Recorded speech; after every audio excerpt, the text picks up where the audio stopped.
This is chapter 10. We're on chapter 10. And as I close out of these other things, let's read on through as Teresa loves to do, because this is one of these where we don't need much commentary. Of course, we'll discuss.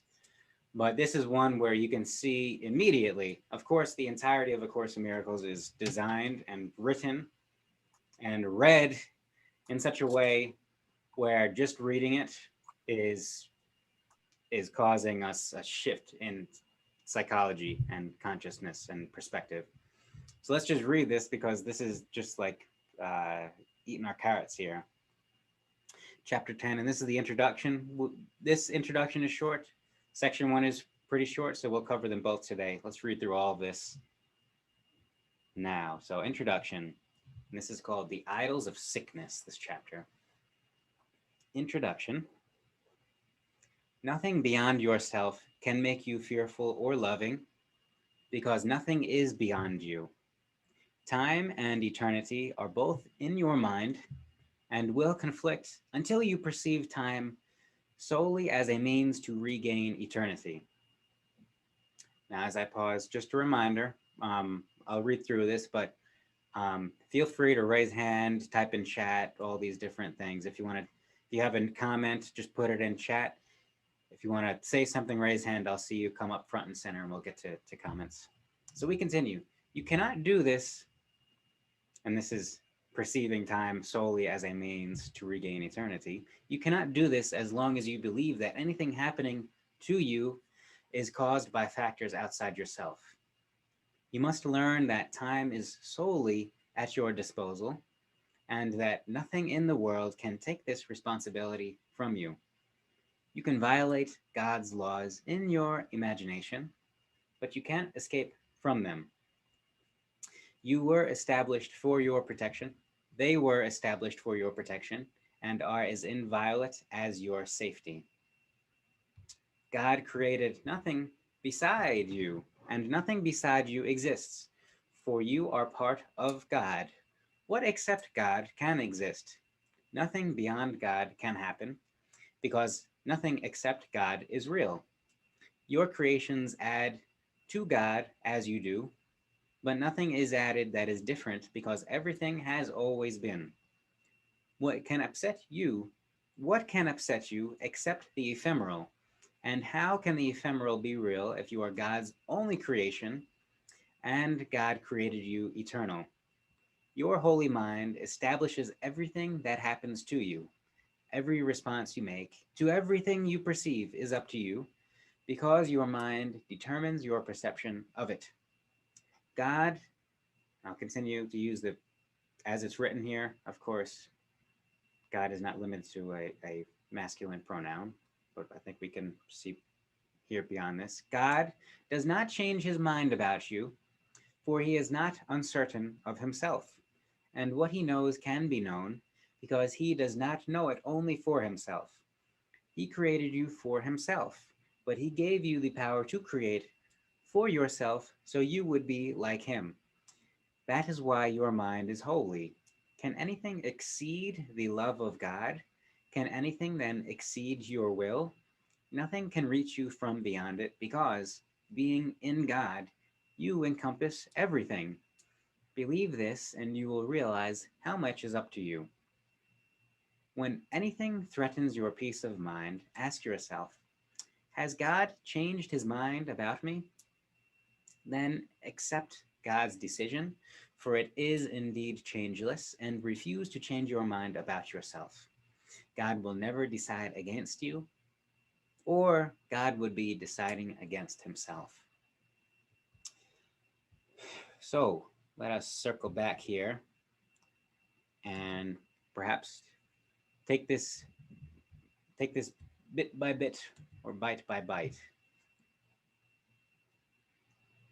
And again, feel free, let me pull up a chat just to make sure I see it. Okay. If in doubt, zoom out. Got it, Judith. Thank you. Of course, in reference to the tile floor. So nothing beyond yourself. And of course, feel free to type in chat, comments, questions. Feel free to raise a hand if there's something that we want to bring in. Nothing beyond yourself can make you fearful or loving because nothing is beyond you. Of course, this is what this is the one teaching of A Course in Miracles. This is the one teaching, oneness. In oneness, there is nothing outside or beyond. It's just one, and everything that is, and everything that I am is part of all that is. And there's no boundary, there's no border, there's no more or less. There's no order of difficulty to miracles. The very first lines of A Course in Miracles is saying the same exact thing as this first sentence. Nothing is beyond you. It's the same exact thing, just stated in a different way. So we'll say it in many, many different ways until, eventually, I understand. And of course, this is not making a claim on finality, as A Course in Miracles says, but it's providing a tool of thought. So we can think about all things as the thing, all things as one, so that there's coherence, because the only alternative is that we're operating from a split mind, which is just a perspective, just a belief, equally believable as unified mind, as right mind, equally believable as wrong mind. They're both believable, but we're not talking about belief here. We're talking about reality and how we were created in the image and likeness of our Creator, who is one, who is unified, who is in right-mindedness. If we're in wrong-mindedness, we're not creating, although it is very believable. We can certainly believe ourselves, believe our thought system when operating from wrong-mindedness, which, again, of course, starts from the fundamental supposition that something is wrong, whether in here or out there. Something is wrong. That needs to be fixed. That out there needs to be wrong, or this in here is wrong, because that's just another way of saying that something is less than all, less than God. Split mind. Split mind. Cannot be in a split mind and be in peace, because peace is wholeness. So let's continue. Time and eternity. Before we jump, I just want to comment on that sentence. I'm going to read it again. Nothing beyond yourself can make you fearful or loving, because nothing is beyond you. So I want to comment on the loving piece of that, because it's really the same thing. If we're looking to something out there and we're saying that makes me fearful, or if we're looking to something out there and we're saying that makes me loving, it's the same. It's one and the same, equally wrong-minded. And sometimes I know I gloss over the loving part and go to, well, fear, that makes sense to me. I can understand that. But it's also loving, because if I'm saying, let's say that person is family, and so I love that person, that's separation right there. That is not wholeness. I'm still defining life as something beyond me rather than within. Yes, and so thank you, Karen. And I guess just a bit of an extension on this is that we can think that it can. We can think that thing out there is making me fearful. And it's a belief, but ultimately, another one of these little maxims in A Course in Miracles is thoughts leave not their source. Another way to think about this is thoughts don't originate out there. Thoughts originate in here. And perception is thought. So perception doesn't start out there, the thing that's shooting the light at me. Perception starts within me. A Course in Miracles says, I decide, and this is all of us speaking, I decide what I want to see, and then I look out at the world and see it. And it reflects it back to me, because first and foremost, I decided that I wanted to see it. So perception, of course, in the world, as A Course in Miracles talks about it, really we're talking about the separate world, the limited world, the split world. In the world, perception starts out there. I was just looking at it. I didn't cause that to happen. I just saw it. But that's a split mind, because, as the sentence tells us, nothing is beyond us. So it had to start within ourselves. So of course we're both reframing what it means to observe something and what it means to be what is within me. So that thing out there is within me? Yes. So we're reframing what within me actually means. Is it within the body or is it within this experience? So let's clear these little nifty things. Call it my drawings. Time and eternity are both in your mind and will conflict until you perceive time solely as a means to regain eternity. And first of all, we have the luxury of of time in this couple of sections, brief couple of sections, so I think we can really focus on some of these sentences here.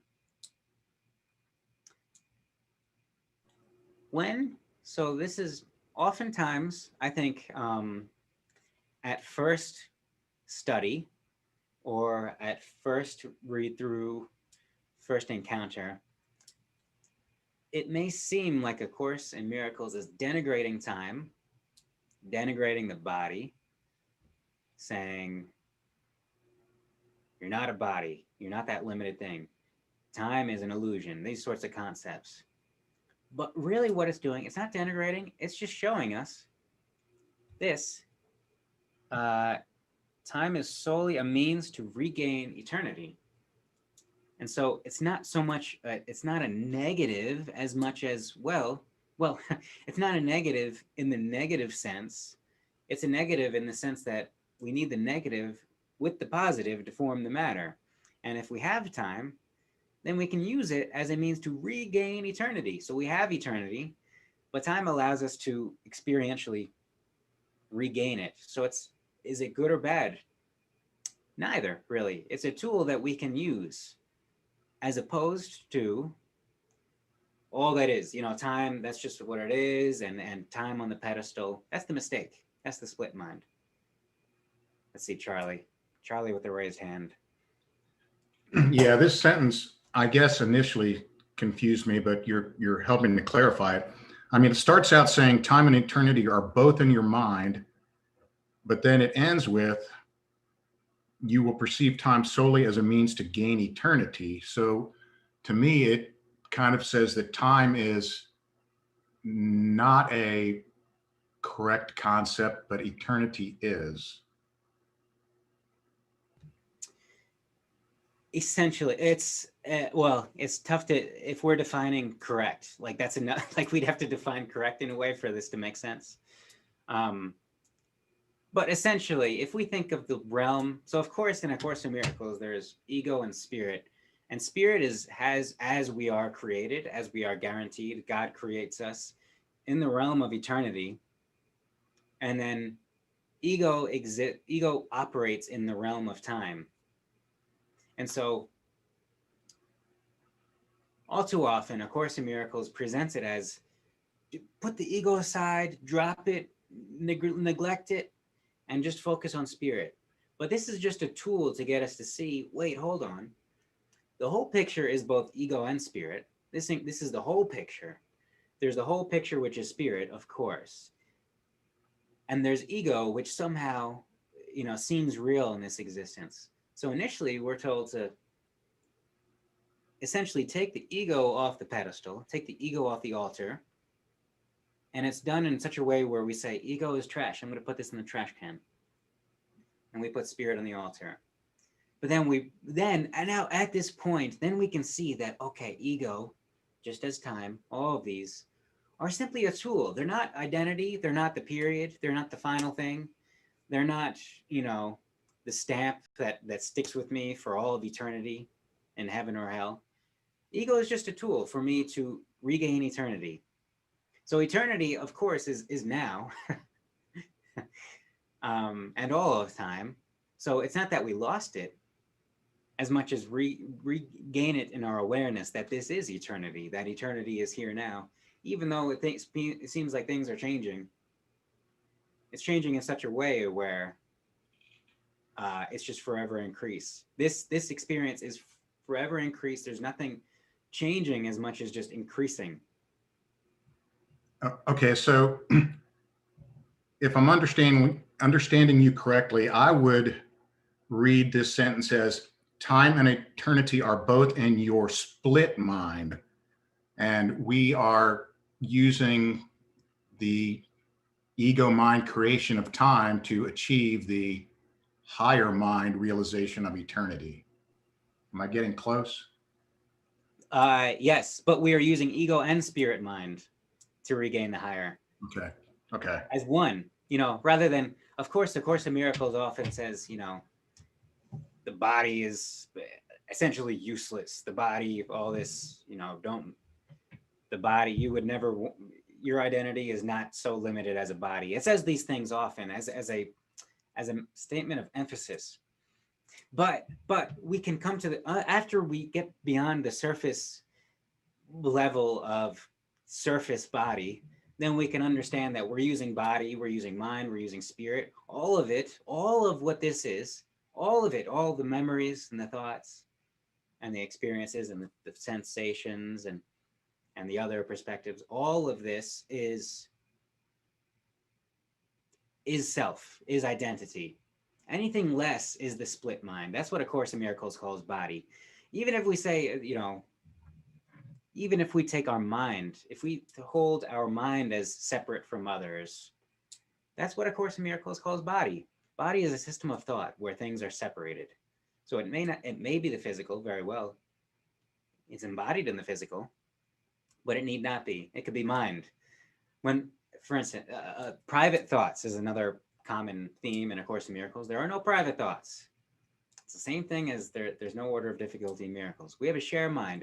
If we start from the place of we have a shared mind, there are no private thoughts, then this is one mind. The only alternative is that we have private thoughts, that we have a separated mind.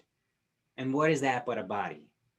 So essentially that's what A Course in Miracles is saying, is start from eternal truth and then work down to time, as opposed to the opposite, which is the upside down world, which is start from time and then add to it until you get to eternity, which doesn't work because it's not an adding to, it's just a totality. Before we jump over to, well, back to you, Charlie, or to you, Teresa, I wanted to say sometimes in our discussion here, we refer to this body, beyond the physical body, the limitations that we sometimes think of as the physicality. We sometimes refer to it as that world. This world, heaven on earth, and that world, the wholeness of this body that is basically wrong thinking or misapplied thinking, right? That world. So if you hear us in this discussion group refer to that world, this is what that is what we're talking about. Well, before Teresa, go ahead, but the beautiful thing about this world is that it encompasses all things, even fears and even judgments. If we can just, when we say this world, this is God, whatever the greatest concept of all of totality is, we can call that God. We can call this God. We can call this infinity, infinite intelligence. This is it. Heaven, we can call this heaven. This is heaven. This is God. But here's the trick. Here's this catch. Everything that we put after this is blank. It's true. It's true. So why would we have anything less than or more than all of everything perfect? So if we say this is God, this is what we're communicating. We're expanding our concept of this from this is the room that I'm in with this body, that's one concept of this, and we could expand it any amount of levels, but there's no order of difficulty in miracles.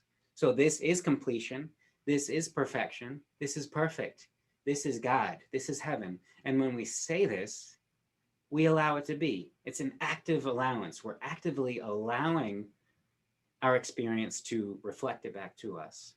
Well, I love that you expanded on that, because what's also true about this world, I just said heaven on earth, but you expanded that and I appreciate it.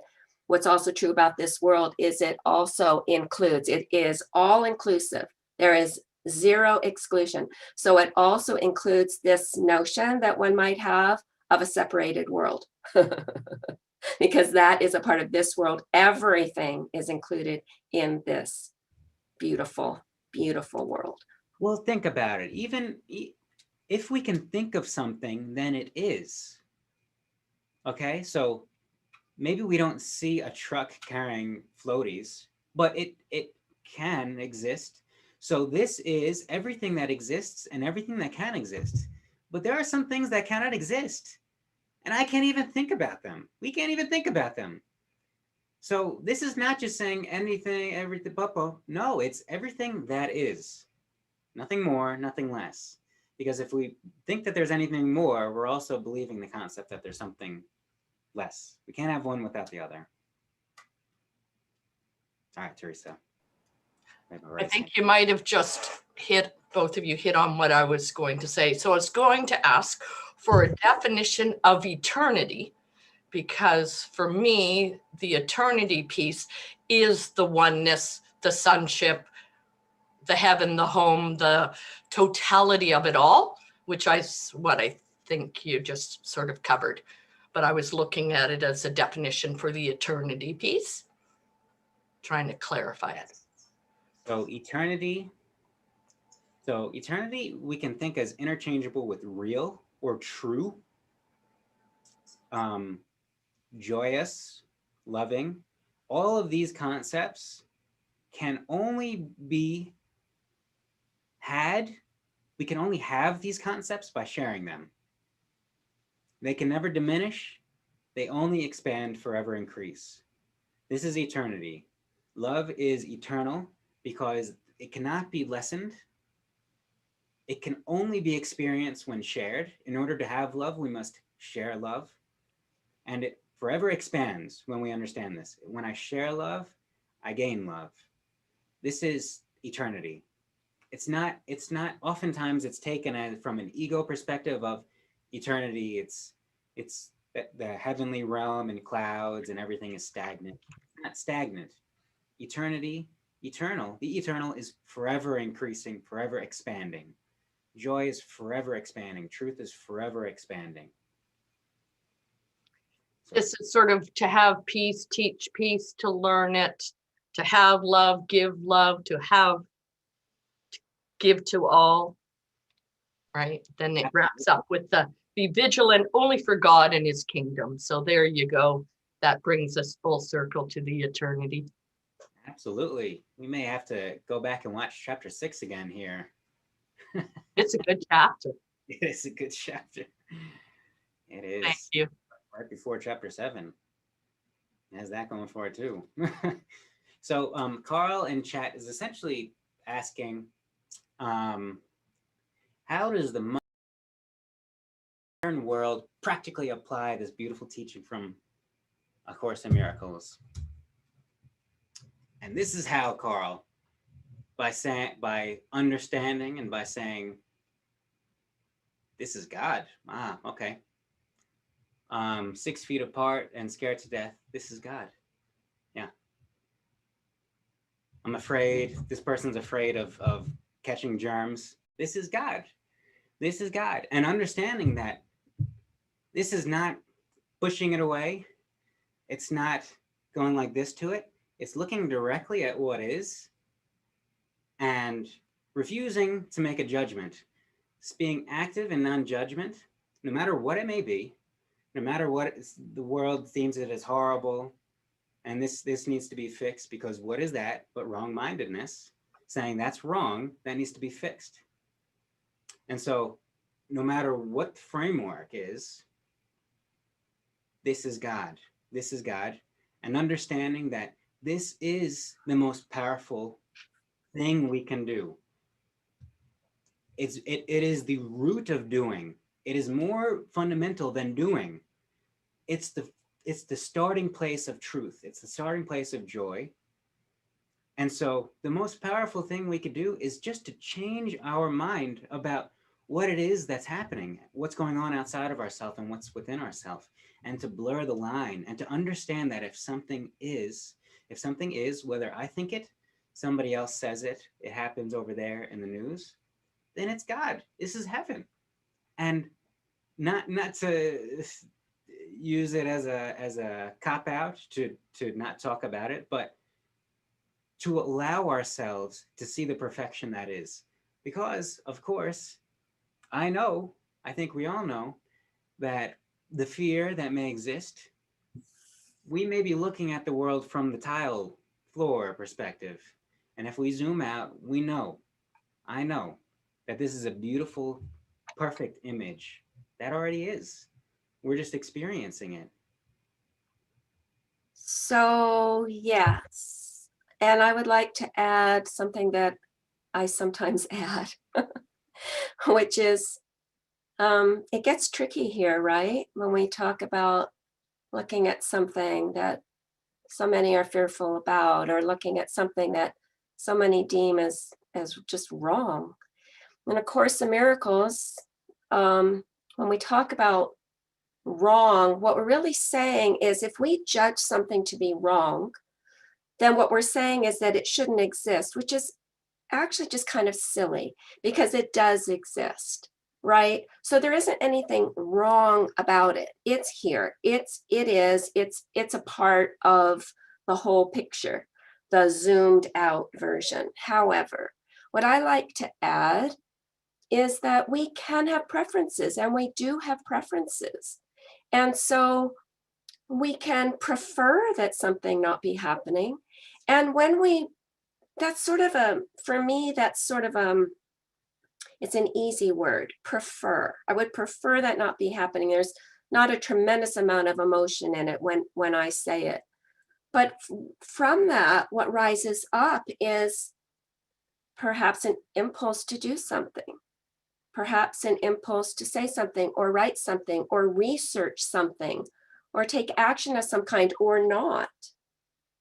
But so, recap, looking out on the world, no matter what, not deeming it to be wrong, not judging it to be right or wrong, just saying, this is life. And then if a preference rises up, there might be a preference, and then there might be something that follows the preference or not. There's a difference between having a preference about something happening or not happening and judging it just flat out to be wrong. Thank you, Karen. Talk about calling. We have a calling.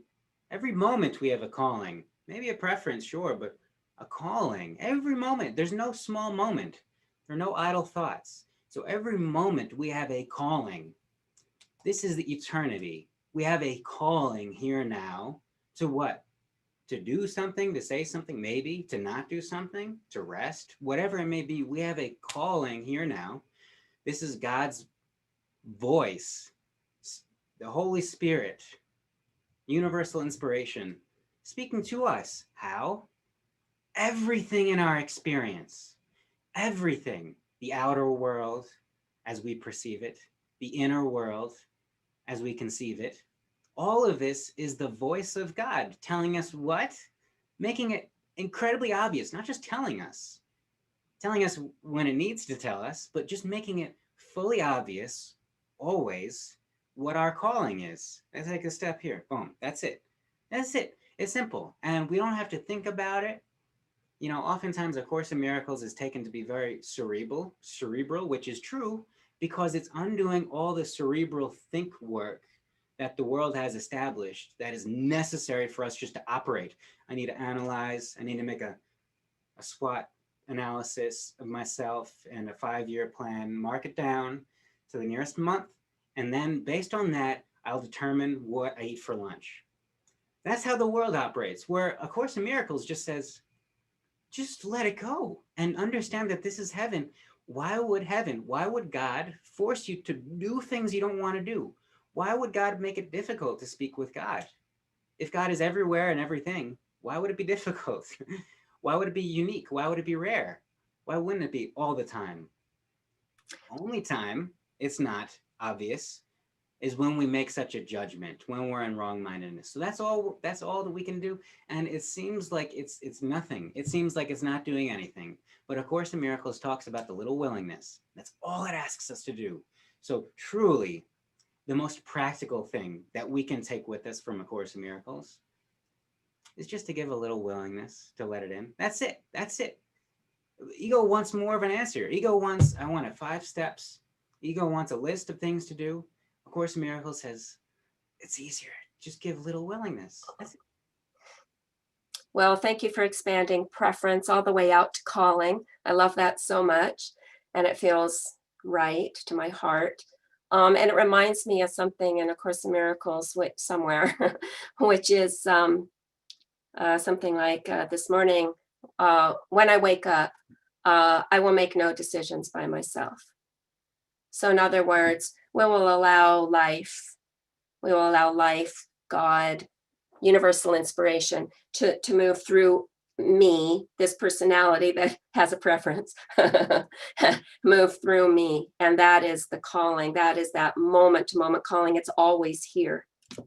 So thank you for that, Noah. Thank you. And think about it, really. Here's a we could use thought. Do we really think that God doesn't know our preference? God knows our preference better than we know our preference. So if we make it known in a conflicting way with what is, all we're saying is wrong-mindedness masked as preference. It can align with this, of course, but our preference is being broadcast all through the ether infinitely, just by our being. God made our preference. Where did we get our preference from? It comes from God, our calling. And so all we're doing, in order to just let it be, because truly it's not a sacrifice. Oftentimes the mistake, which of course is split-minded from ego, says, well, if you give up all the decision-making, then it's not going to be joyous. It is not true. If you give up the decision-making, it will be effortless when we want it to be effortless.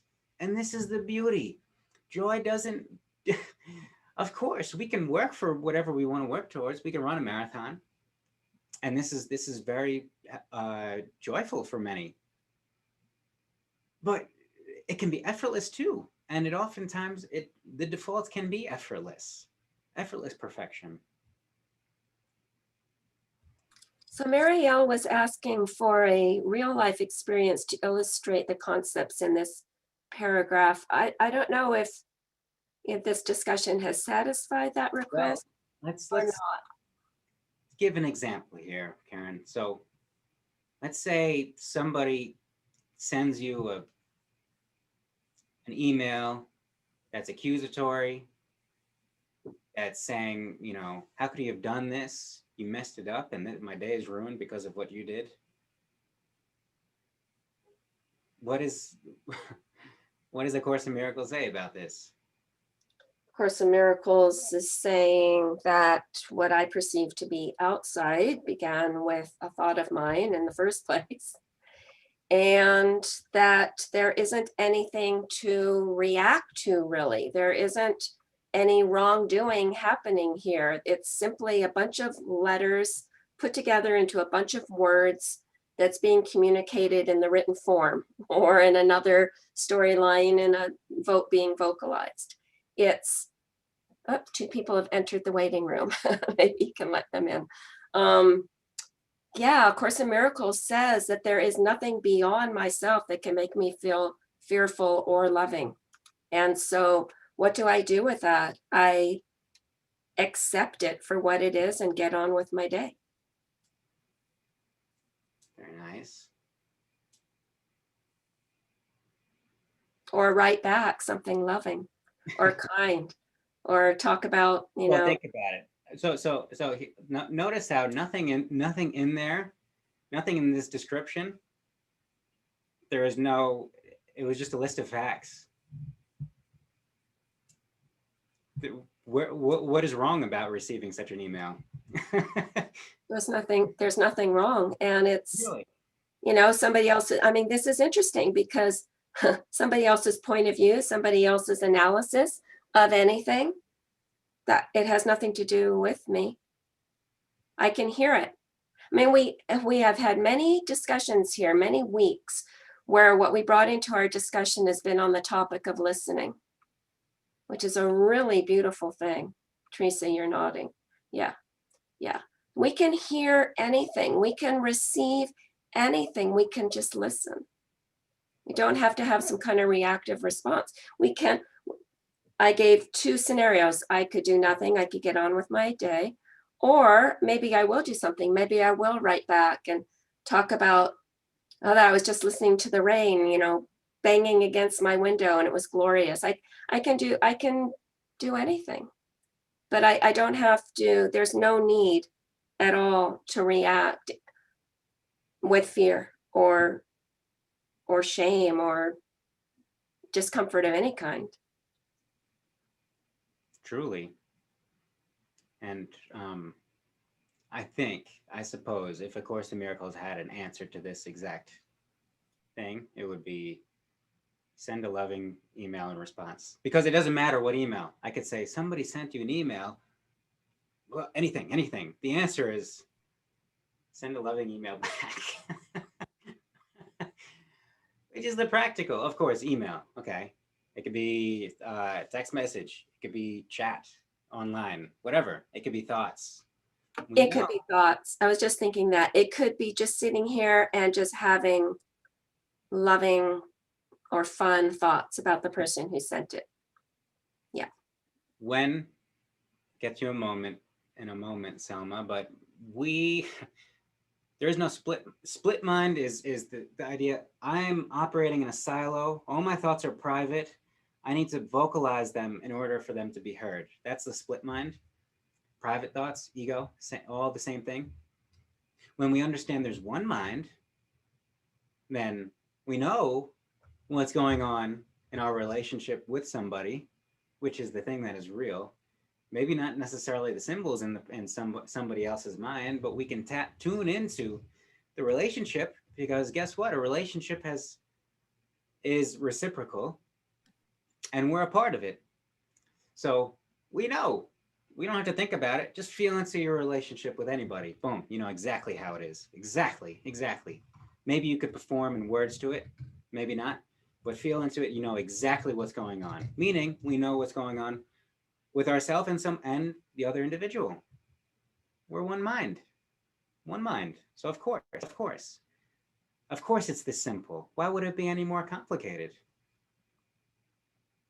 Selma, raised hand. Hi.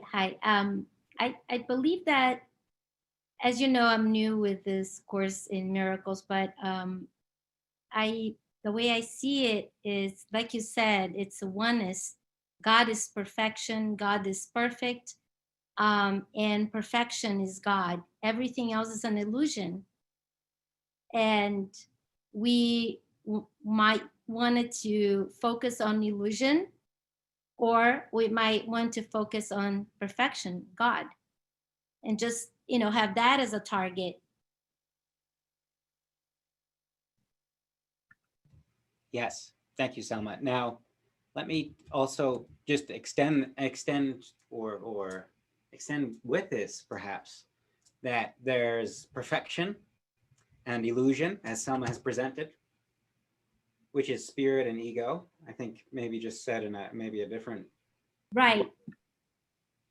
Now, even when it's presented like this, as one and one, then this is lowercase s spirit. This is lowercase p perfection as a concept that has an opposite. Perfection with a capital P is all of this, because ego, even the belief that I am separate from everyone else it exists, and so it is a part of the perfection. Only when we allow it, and instead of putting it on the pedestal, just see it for what it is, as a tool for us to communicate, for us to share, extend love, then we can see the full picture, the capital P picture. So the true perfection includes even what is not perfect. The full oneness includes even what is not one, the multitude. Right. I was just trying to think about like what we should focus on. Just this.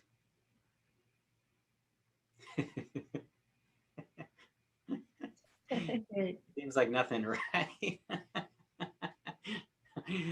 This is the point, though. Focus on nothing and see how substantial it is. Well, once we let's see what's rising up here. Once we set an intention to focus on something, one thing or another, it's almost like this past tense idea, right? Well, I'm going to focus on, but it's gone. Here we are again, here. So your chuckly answer, Noah, just focus on this, right? Just focus on this. It's really, it's quite a profound answer, I think, because where else are we? Where else is focus? It's a funny thing. I guess we could even talk for a long time about what focus even means, but we are here. This is. I'll show you exactly what focus is. Now, to give the full picture, Karen, it's a very profound answer, and it's a very silly answer too. It's all of the above. So if we can take it to be both, then we're starting to get a full picture of what this is. This is focus. This is focus. I'm going to go down to the littlest thing and say, that needs to change that pixel. I'm not going to be at peace until this one right here changes and it becomes red. It's a focus. Yeah. This is also a focus of, wow, this is perfect. Look at these colors. It looks they all look pretty much exactly the same. Whatever we can say about it. This is another focus. Yeah. It's all the same image. It's all the same picture. And all of it exists right now. So it's also a focus for us to, what is this? What is this? When we focus on this is whatever we take it to be. So this can be this discussion. Sure. This can be this room. This can be this chapter. It can be this question. It can be this question. It can be all of the above. It can be all that exists now, because all of what exists now. All of that has ever existed, all that will exist, all that can exist, exists now. So that's what this is. That is what this is. This is what this is. And when we understand, because oftentimes we know, I think we're all familiar with the power of I am statements. I am such and such. But it's often taken even to its fullest extent to be exclusive, in the sense that there's something outside, because it's a beingness. There's no non-being in it, but this encompasses all being, all non-being, all that can be, will be, all the inanimate, all that is me and beyond me.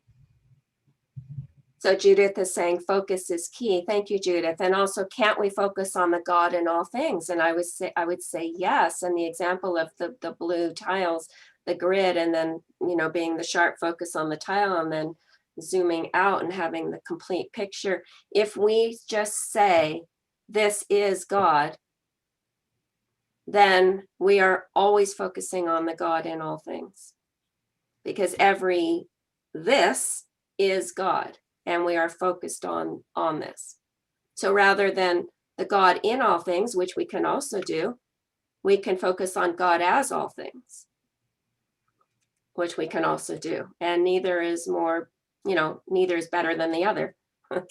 Absolutely. And even the complementary perspective of all things as God. All things as God. And to see that's a picture. This is God. Yep. The thought I have, this is God. Oh, can I do it, Noah? Please? Let me do it. The stapler is God. Equally. We got our staple plug for the week. We're good. Oh boy. Well, let's just continue on. I think we read through paragraph 1. At least enough. Let's go on. God created nothing beside you, and nothing beside you exists, for you are part of God. So, okay, good. I wanted to bring this in. No, one of these weeks I'll make a proper visual of this. But okay, here, God created nothing beside you. Nothing beside you exists, for you are part of God. This is one of these sentences. Now, only in the realm of symbols can there be something like a paradox. We go out to a tree. There's no paradox in the tree.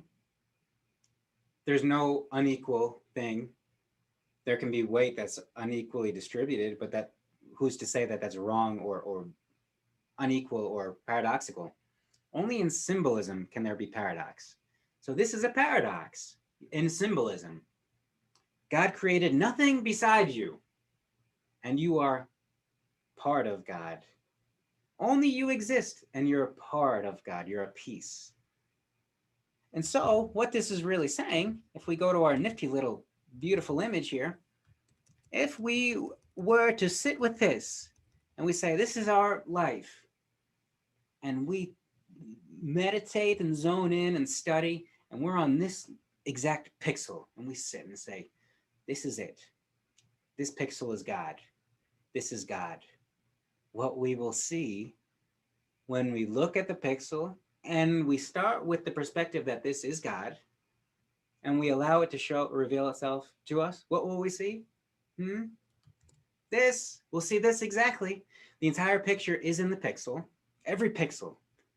So each one of us is a pixel, and each one of us is this, because we are God, and each one of us is a piece of God, which is all of God.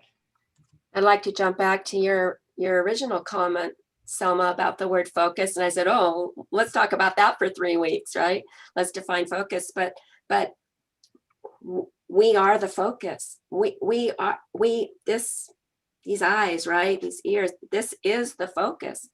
God is God, life, source, universal inspiration, looking through us with this particular focus. It's fascinating, isn't it? Looking through us, upon us. Yeah. God is looking through us upon God's self. With us, as us, all of those prepositions. Yes. Because why? There's no order of difficulty in miracles. There is nothing beside ourself. All is one. All these things are, of course, we're all one. You could take it as simplistic as all humans are connected as a species. Well, let's take it to its fullest extent. All of this is one. When I look at the laptop screen, I'm looking at all of the universe. Every atom is all of the universe. Every person is all of the universe. All of God. All of God. And it's a starting point of thought.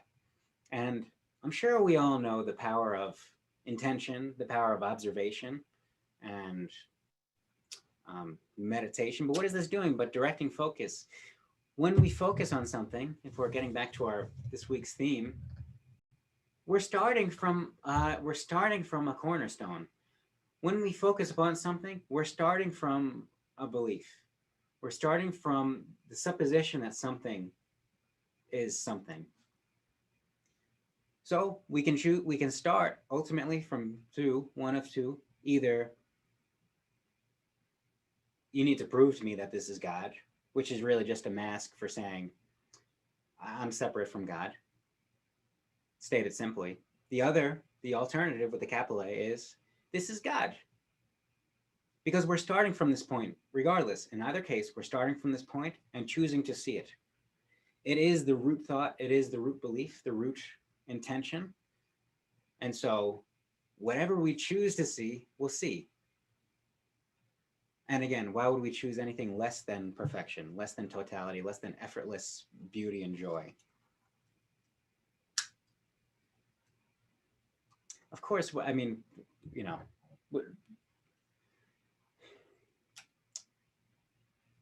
of course, these things actually build the external. They're constructing what is brought to us in the external. There's no difference, ultimately, external, internal. It's starting from internal, manifesting in external, and vice versa.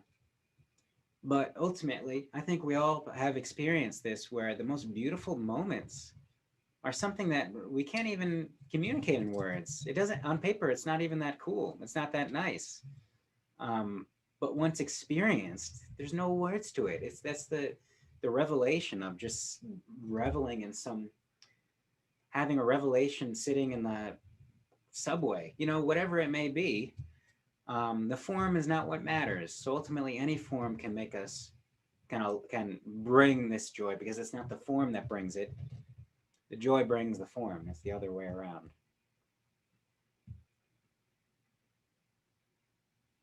So we continue. Nothing. So what except God can exist? Of course.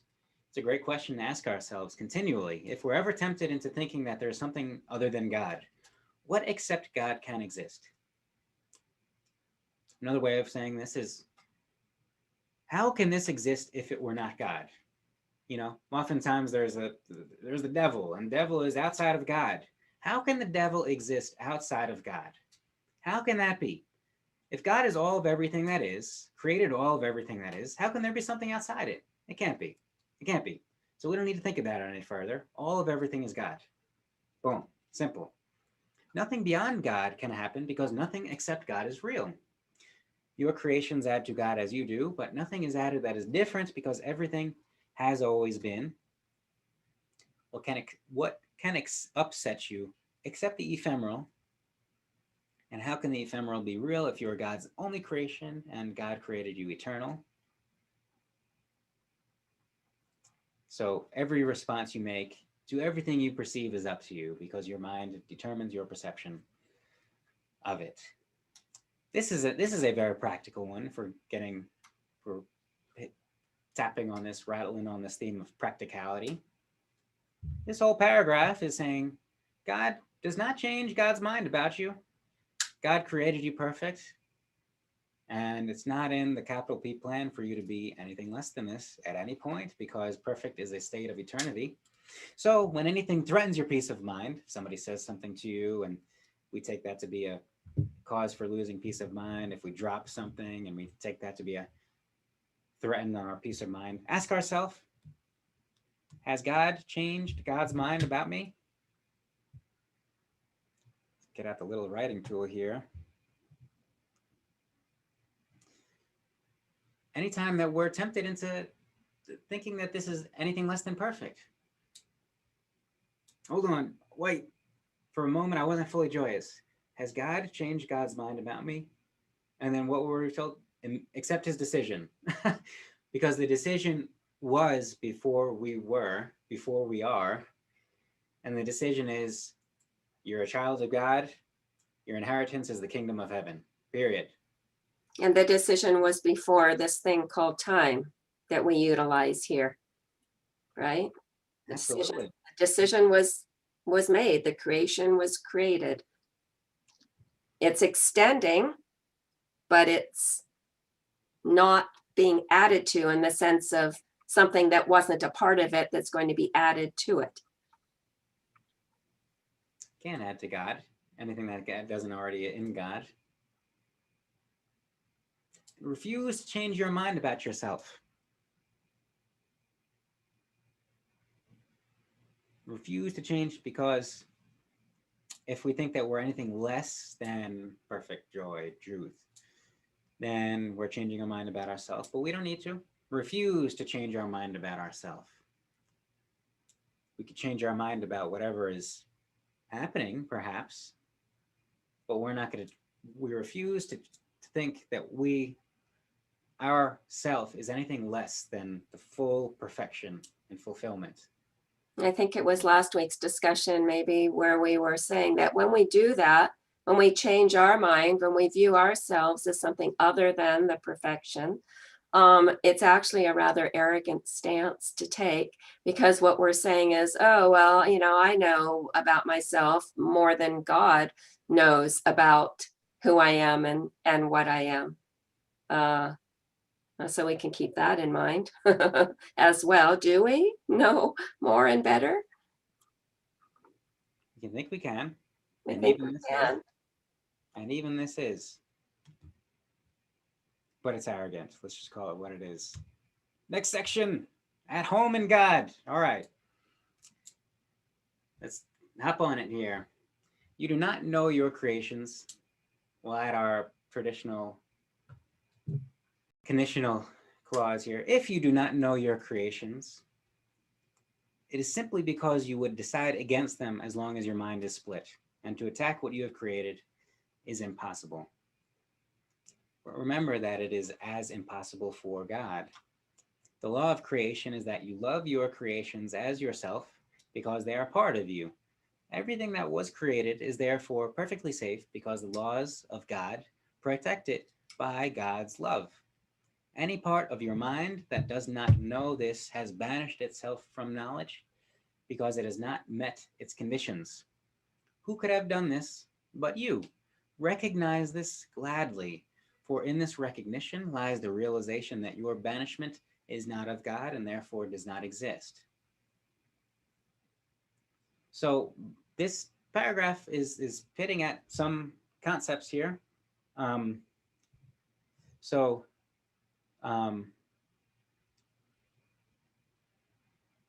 law of creation, we're told. The law of creation is that we love our creations as ourself. Now, this is meaning that we are extensions of our Creator, that we are the creations of God, and that God loves us as God loves God's self. So the same relationship we bring to our creations. Now, ego would have us think that our creations are the buildings that we make and the Lego blocks that we put together and the amounts and dollars and cents and numbers and things that accumulate through our being. But spirit sees through all of that, and spirit knows that our creations are only what's eternal. If something can cease to be, it is not eternal. The Lego brick can be melted, vaporized. The numbers on the screen can be erased. Form can be changed. So that's not eternal. What is eternal? Our experiences, the love we share, the truth that we come to know and share, the joy we experience by sharing it experientially. These are our creations. And it's maybe at first interesting to think of it in this way because it's not at all, has nothing to do with form. Creations are often taken to be a form, but they're formless. It's the experience of the form that is the creation. It's the sharing of the experience of the form that is the creation. And so we love this as we love ourselves. But we love our creations as ourselves, whatever we take our creations to be. So if we take our creations to be the Lego bricks, then ultimately we'll be discontent because the Lego bricks are going to fall apart. They're going to melt. They're going to be left in the sun. It's going to melt. They're going to topple over, karate kick from a 6-year-old. They're going to, and we'll be discontent because we love our creations as ourselves. So our thought system can be taken to be our creation too. We love our thought children. The things that we think about and think about often, we love them. It doesn't matter if they're beneficial to us or not. We love them. And truly, we all know how interesting it can be or how challenging it can be for somebody to change a thought system, to change a perspective because we love it so much. We've invested our creation, our creative ability into it. But it need not be. It need not be.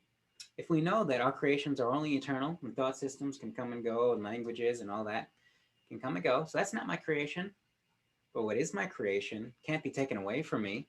The memories we hold that are truly loving and joyous, they're right here. As soon as we conjure them, they're right here with us. We could feel it.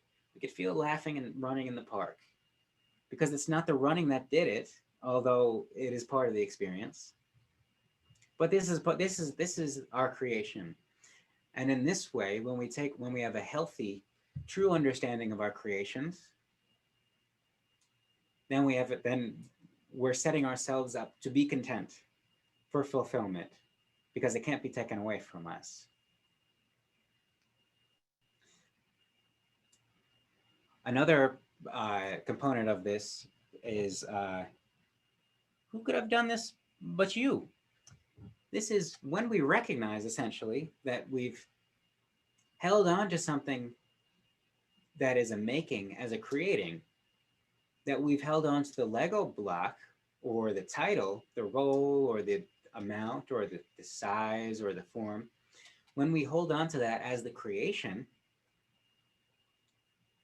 we can recognize that we did it, but not in a condemning sense, not in a so therefore suffer your punishment sense, but recognize this gladly, because in the recognition is the realization that the banishment that we thought we had doesn't exist. The discontent that we thought we had doesn't exist. The sadness, whatever it may be, that we thought we had is not of God and therefore doesn't exist. In the eternal sense, in the creation sense, because nothing is created that is less than fully joyous. Yes, and I would just like to thank Judith for taking us on another walk today. Always. Of course. Of course. Let's go down here.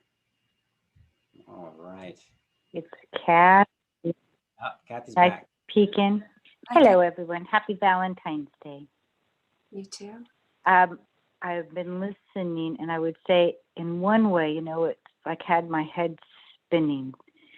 If I try to connect all the dots and all the words and what have you, but the beauty of it is my body knows it, and there's a comfort to it.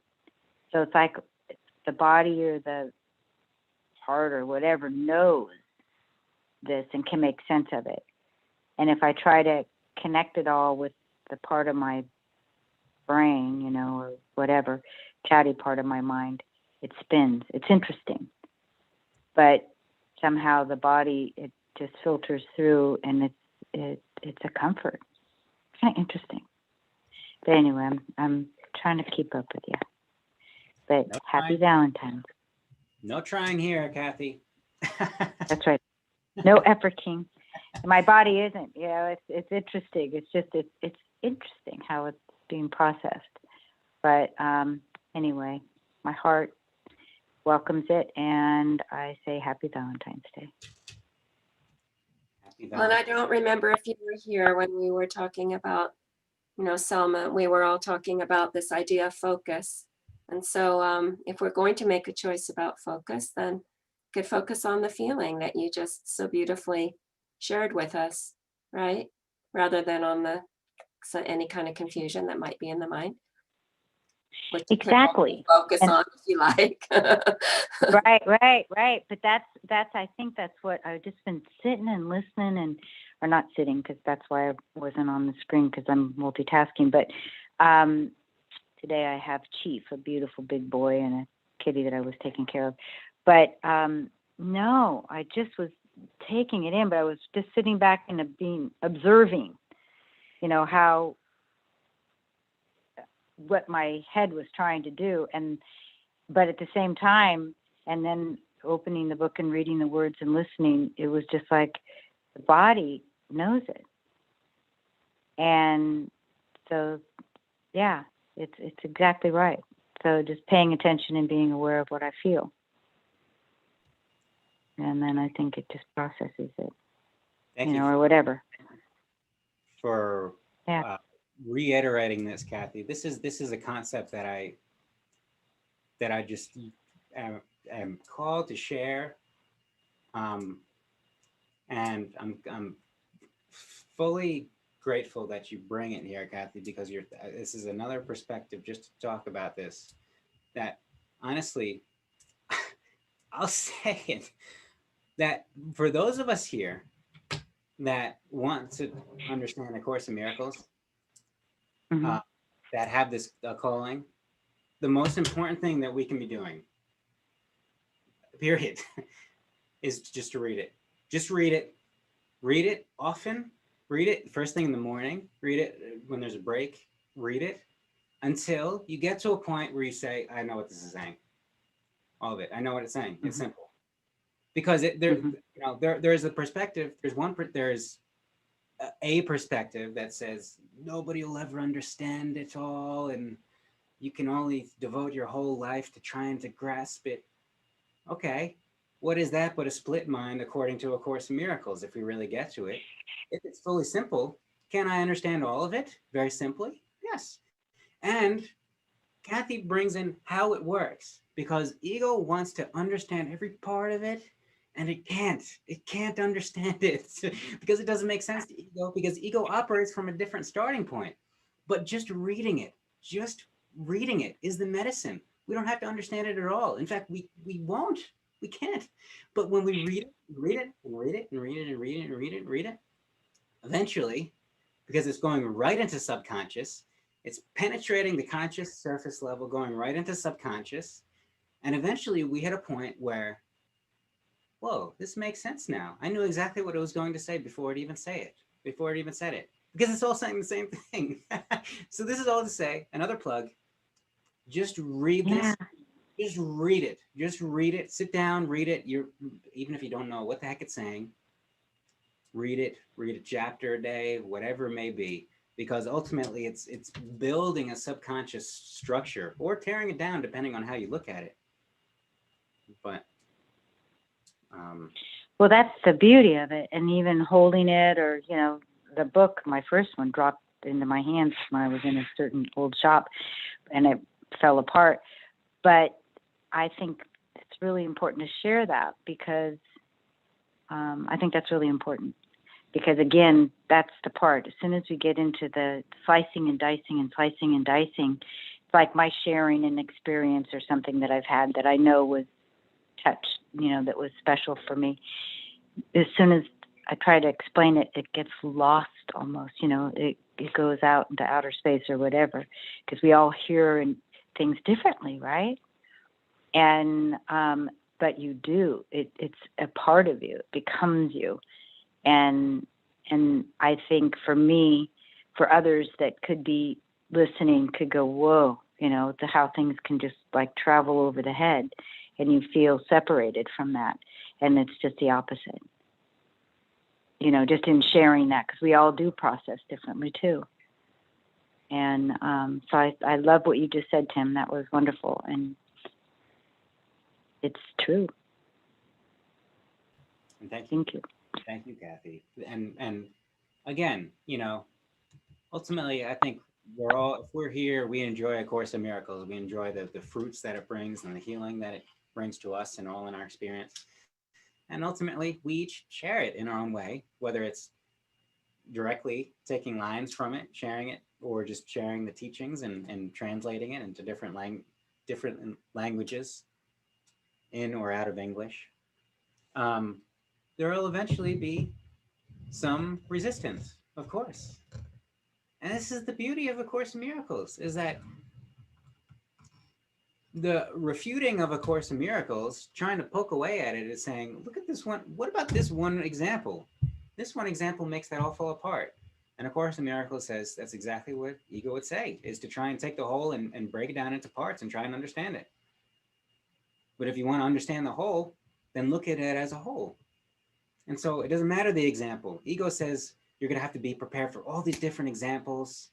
Even the Manual of Teachers, boy, talk about a powerful and abbreviated, condensed version of A Course in Miracles, the Manual for Teachers. And all the questions are essentially saying the same thing. All these different questions, and they're giving an answer, but it's all saying the same thing. If you understand A Course in Miracles, you know exactly what it's going to say. And of course, it's also, it's fully, because we're not the ones saying it. We're just allowing Spirit to speak through us. And we're just open-minded, open-willed, open-hearted for God to be voiced through us. We don't fall for having an isolated identity, because then things are confusing and we can't see anything. We can only see a pinhole, a few pixels on the image.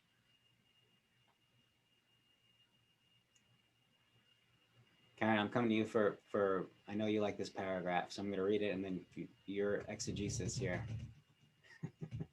already given you notice. You are at home in God, dreaming of exile, but perfectly capable of awakening to reality. Is it your decision to do so? You recognize from your own experience that what you see in dreams you think is real while you are asleep. Yet the instant you waken, you realize that everything that seemed to happen in the dream did not happen at all. You do not think this strange, even though all the laws of what you awakened to were violated while you slept. Is it not possible that you merely shifted from one dream to another without really waking? Yes, and so this is just for me, for this personality, ever since I was a child, this has been a beautiful perspective, and perspective that I mostly maintain and fall off of every now and then. But that is to say that whatever is happening in this awake world is also a dream. What dream? Whose dream? God's dream. What's another way of saying that? God's thought. It's another way of saying that. God's mind. And it is the same as who and what we are. God's mind, God's thought, God's dream. It's who we are. So, some people refer to the dream as a game sometimes, playing the game. It's a little bit loaded for me, so I prefer the word dream. But definitely, there are many roles being played out in this dream, from daughter to sister to mother, grandmother, former wife, many roles, friend, coworker. It's all a part of this beautiful, beautiful God thought. It is a beautiful God thought. I'd just like to bring in just to compliment this sentence. Rest comes from waking, not from sleeping. This is A Course in Miracles. Rest comes from waking, not from sleeping. Of course, ego says, you got to sleep for rest. And A Course in Miracles says, awaken and you'll know what rest is.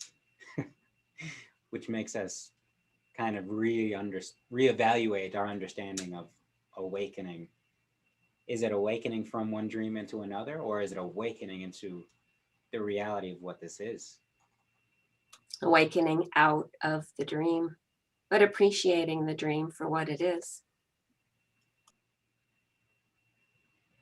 Even while we're still in the dream. It's the beauty of this dream. The whole, what is it called? Lucid dreaming. The practice that you get to understand, get to the point where you can question if you're dreaming or not, so that when you're dreaming, you question, oh, it's a purple sky, I must be dreaming. And then you can control everything that happens.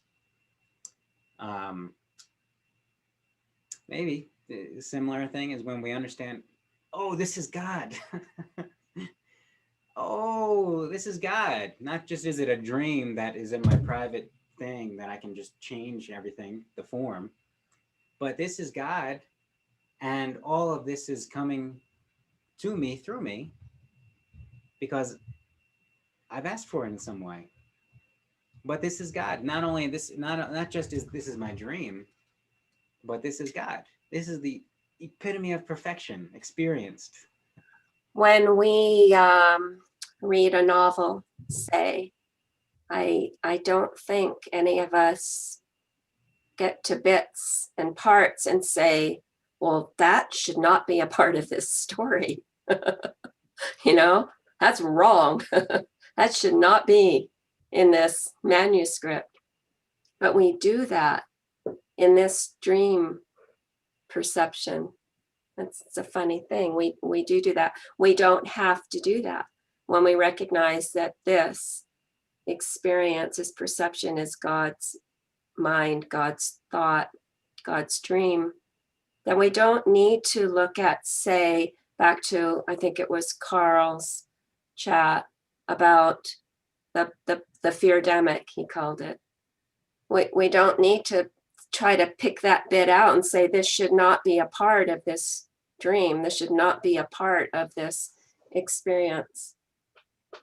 We want to do that when we don't recognize it as God's thought and God's dream.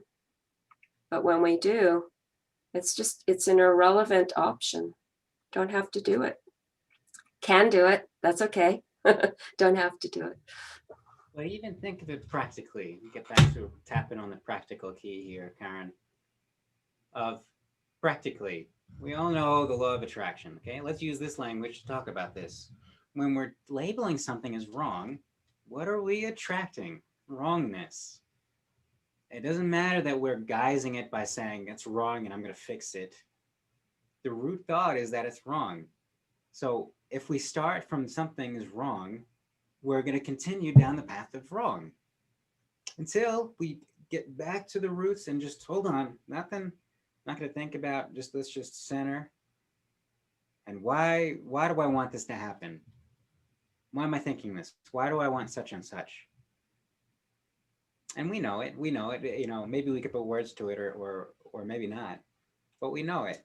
And so if we start with the understanding that all of this is right, because the only alternative is that something is wrong, then all of it becomes right. Becomes right.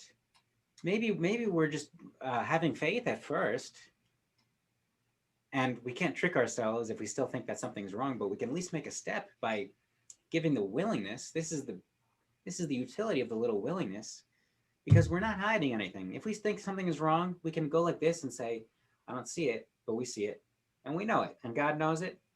But if we give the little willingness and we look right at it, that looks wrong to me. Whatever it may be, experience, I'm being honest, it looks wrong. But more importantly, I give the willingness, I'm willing to be shown how it's exactly right. That's all.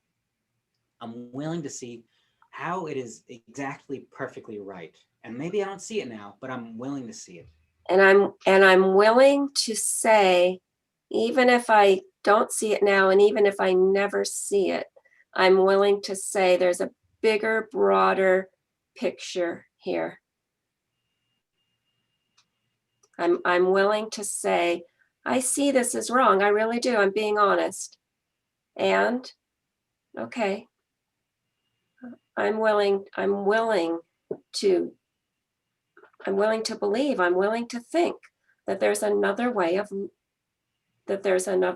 that this can be perceived.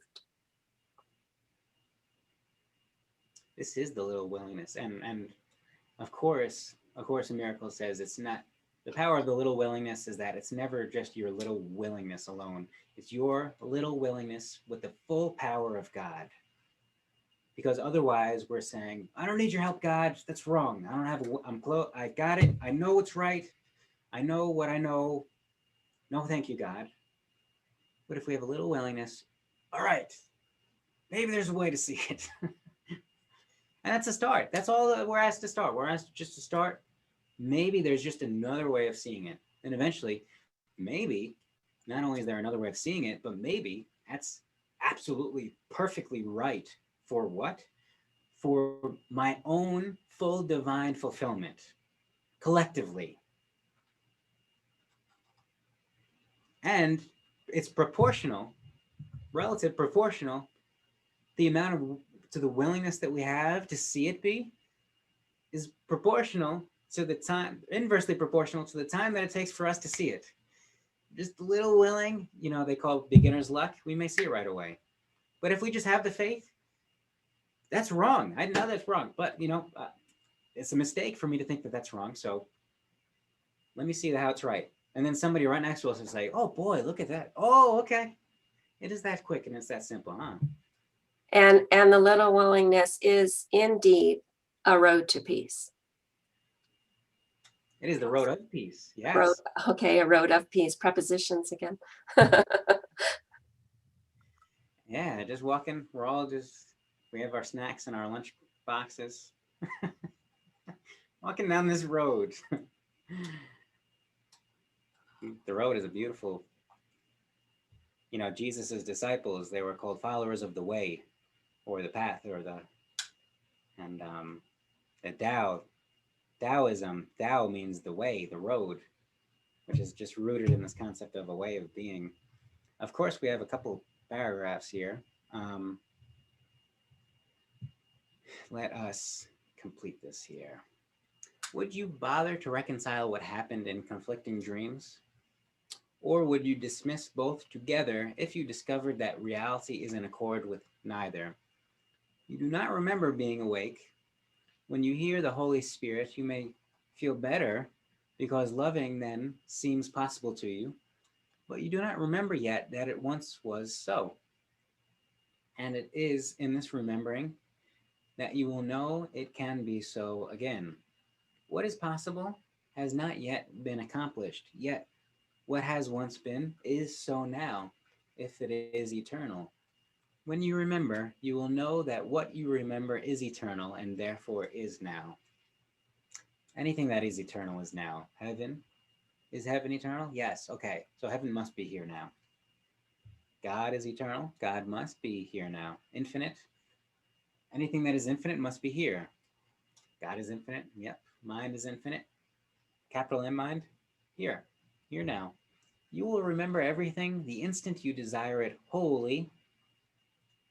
For if to desire wholly is to create, you will have willed away the separation, returning your mind simultaneously to your creator and your creations. Knowing them, you will have no wish to sleep, but only the desire to waken and be glad. Dreams will be impossible, because you will want only truth, and being at last your will, it will be yours. Whew. I think it's time for snacks. Karen, what do you think? I think it's absolutely time for snacks. And I love this last sentence, dreams will be impossible because you will want only truth. And just to extend this slightly, thank you, Karen. Ego always counters things. So let's bring in ego's counter to this. You can't want only truth. There's got to be other things. You got to survive, right? You need the things. But when we understand that it's not a sacrifice to want only truth, because what is truth is joy. And what is joy is love, is fulfillment and glory, and abundance and radiance and sharing all of this. This is what truth is. And this is all that we want. We can call it truth. We can call it God. And this is all that we want. And so perhaps the first step is just to recognize that this is all that we want. And to also recognize that there's nothing more. There's nothing more than this. There's nothing more for us to want. And of course, there's nothing less. If we think that there's something less, we think that there's something more. So if we want only truth, we can call it joy, love, abundance, God, heaven, only perfection. Then we're just being honest. We're being open-minded. We're being, confident. We're having faith. We're setting our intention in the mindset that there is one thing that I want, that I want, whatever we call it. And when we set it, we're giving the willingness, we're letting go of the closed door for it to open to us. If we say, I want peace, we're saying, I want truth. If we say, I want love, we're saying, I want truth. Fill in any word of that type, and it's one and the same thing. Nothing to do with form, although it often embodies a form that we never could conceive, but delivers the experience in a way far greater than we could have conceived. I know Kathy's about to say something. Well, the word authenticity, the pure spirit. So truth, authenticity, to me, that's the completion. That's really what it lines up to be. Nothing less, nothing more. Just pure spirit.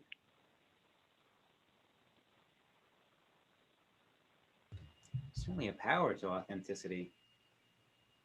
It's our power. Right.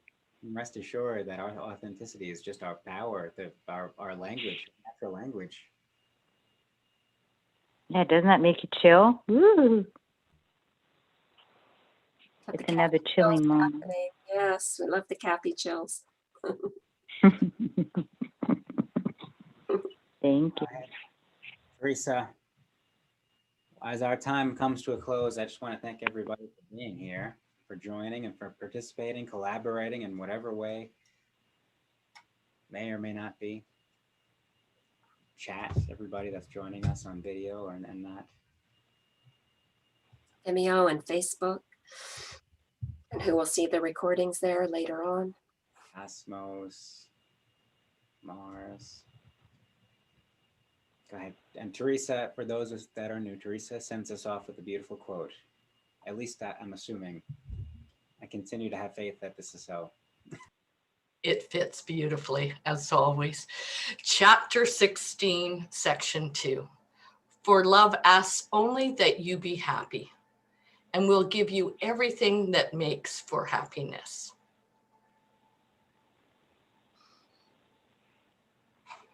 Beautiful. Love you all. I look forward to seeing you all next week. Love you. Thank you all. Thank you. Thank Thank you. you very much. Good night. Good night.